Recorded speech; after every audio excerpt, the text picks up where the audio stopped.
मेरे प्यारे डरपोक दोस्तों, अगर आपने ये आवाज सुनी है तो समझ लीजिए, अब डर आपसे दूर नहीं रहेगा।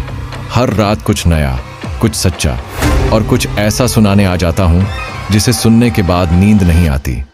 तो अगर दिल मजबूत है तो बस एक लाइक कर दीजिए और चैनल को सब्सक्राइब कीजिए, क्योंकि अगली आवाज शायद आपकी ही हो। करवा चौथ जोर से धड़क रहा था। क्या वो सच में थी या मेरा वहम? वह खुद से सवाल करती रही, मगर नींद उसे कहां आने वाली थी। करीब आधी रात को दरवाजे पर ठक ठक की आवाज हुई। राधा चौंक पड़ी। कौन है? बाहर से आवाज आई। मैं हूं, तुम्हारा अर्जुन। उसका चेहरा खिल उठा। वह दौड़कर दरवाजे तक पहुंची। अर्जुन, तुम आ गए? उसने दरवाजा खोला, मगर सामने कोई नहीं था। बस ठंडी हवा का झोंका अंदर आया और दिए की लौ कांप गई। अर्जुन, उसने फिर पुकारा, पर जवाब में सिर्फ सन्नाटा था।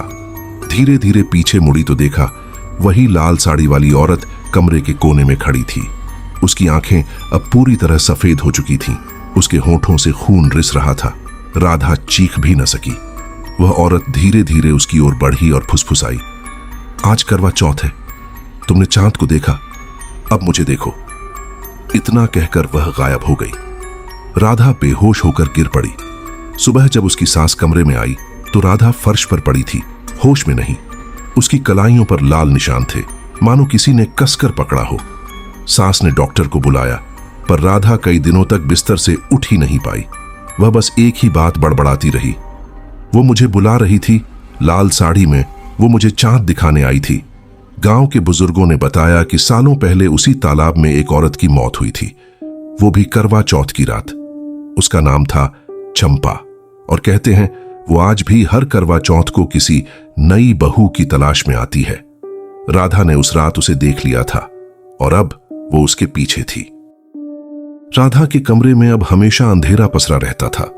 उसकी सास शकुंतला देवी हर रोज दिया जलाकर कमरे में रखती ताकि माहौल थोड़ा शांत हो जाए, पर राधा अब पहले जैसी नहीं रही थी।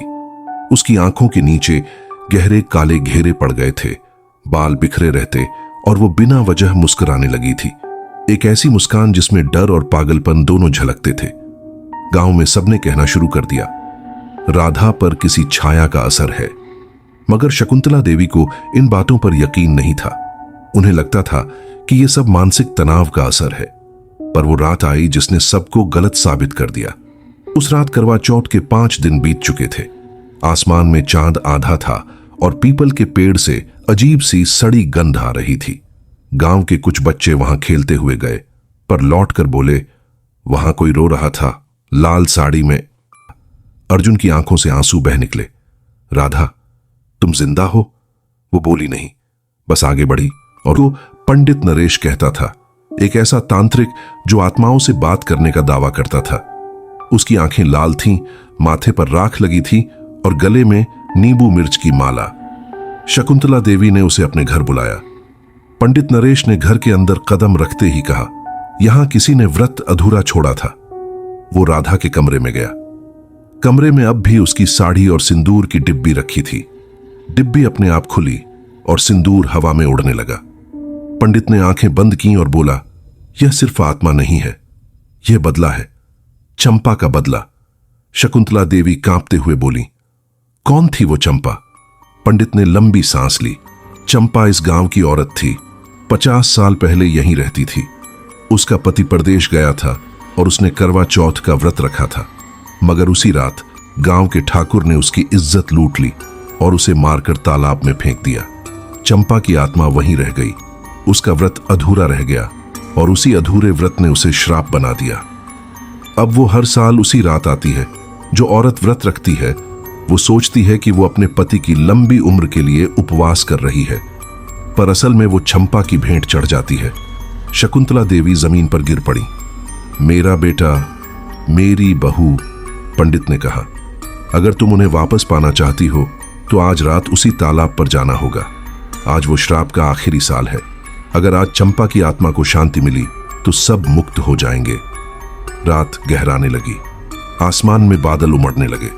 शकुंतला देवी, पंडित नरेश और 2 ग्रामीण लालटेन लेकर तालाब की ओर बढ़े। वहां वही पीपल का पेड़ खड़ा था जिसके नीचे राधा और अर्जुन गायब हुए थे। पंडित ने हवन शुरू किया। एयूएम क्लीं चंपाय नमः। मंत्रों की गूंज हवा में फैलने लगी। अचानक तालाब का पानी उबलने लगा। लहरें उठीं और एक औरत की परछाई उभरी। वही लाल साड़ी, वही सड़े हुए चेहरे वाली चंपा। वो चीख उठी, कौन है जिसने मेरा नाम लिया? पंडित बोला, तेरे अधूरे व्रत को पूरा करने आया हूं। तेरे पति की आत्मा अब मुक्त हो चुकी है, तू भी इस लोक से जा। चंपा हंस पड़ी, मुक्ति? मुझे मुक्ति नहीं चाहिए। मुझे हर उस औरत की सांस चाहिए जिसने अपने पति के नाम पर झूठा व्रत रखा। इतना कहकर उसने तालाब का पानी हवा में उछाला और वो पानी खून में बदल गया। शकुंतला देवी चीखीं। पंडित ने ताबीज उठाया और जमीन पर पटक दिया। अग्नि से शुद्ध हो जा। जमीन से आग की लपटें उठीं और चंपा की आत्मा उस आग में फंस गई। वो तड़पते हुए चिल्लाई, मेरा व्रत अधूरा मत छोड़ो, मेरा व्रत पूरा करो। फिर अचानक आग शांत हो गई। चारों तरफ धुआं भर गया। जब धुआं छौंटा तो राधा और अर्जुन वहीं जमीन पर पड़े थे, बेहोश मगर जिंदा। शकुंतला देवी ने दोनों को गले लगा लिया। आंसू उनकी आंखों से बहने लगे। पंडित मुस्कुराया, अब चंपा को शांति मिल गई है, उसका व्रत पूरा हुआ। सालों बाद गांव ने फिर से करवा चौथ मनाना शुरू किया, लेकिन आज भी उस तालाब के किनारे एक दीपक अपने आप जल उठता है। कहते हैं वो चंपा का दिया है जो हर उस औरत के लिए जलता है जिसने सच्चे दिल से व्रत रखा हो। और अगर कोई औरत झूठा व्रत रखे तो उस रात तालाब के पानी में उसकी परछाई दिखाई नहीं देती, बस एक लाल साड़ी झिलमिलाती दिखती है और हवा में वही फुसफुसाहट गूंजती है।